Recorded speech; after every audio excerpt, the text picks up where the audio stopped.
নাটোরে বৈষম্য বিরোধী ছাত্র আন্দোলনের প্রতিবাদ সমাবেশ। বিস্তারিত দেখুন স্টাফ রিপোর্টার শাহাবুল আলমের প্রতিবেদনে।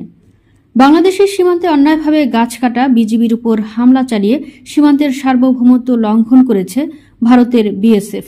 এর প্রতিবাদী সমাবেশ অনুষ্ঠিত হয়েছে। আজ রবিবার কানাইখালী প্রেস ক্লাবের সামনে বৈষম্য বিরোধী ছাত্র আন্দোলনের আয়োজনে বিক্ষোভ সমাবেশ অনুষ্ঠিত হয়। এ সময় উপস্থিত ছিলেন বৈষম্য বিরোধী ছাত্র আন্দোলনের নাটোর জেলা সদস্য সচিব মশিউর রহমান ফুয়াদ, যুগ্ম আহ্বায়ক রুহুল আমিন, নাগরিক কমিটির সদস্য আবদুল্লাহ আল নোমান পিয়াস, মাহফুজ আলম, সানিউল ইসলাম সহ ছাত্ররা উপস্থিত ছিলেন। এ সময় বক্তারা বলেন, গত 17 বছর ভারত বাংলাদেশের সীমান্তের উপর অনেক মানুষ হত্যা করেছে।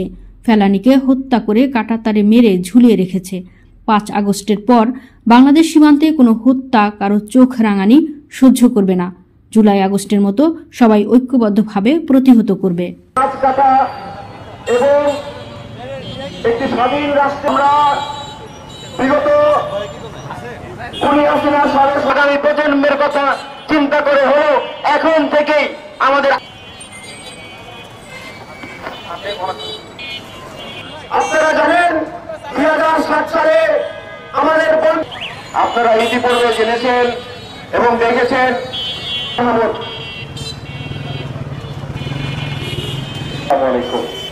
স্বাধীনতা, সার্বভৌমত্বের সম্মান, এই শেখ পরিবার এবং কিভাবে আমাদের উপর অন্যায় ভাবে ছোট ছোট মানুষ নেতিয়েছে আক্রমণ চালাচ্ছে।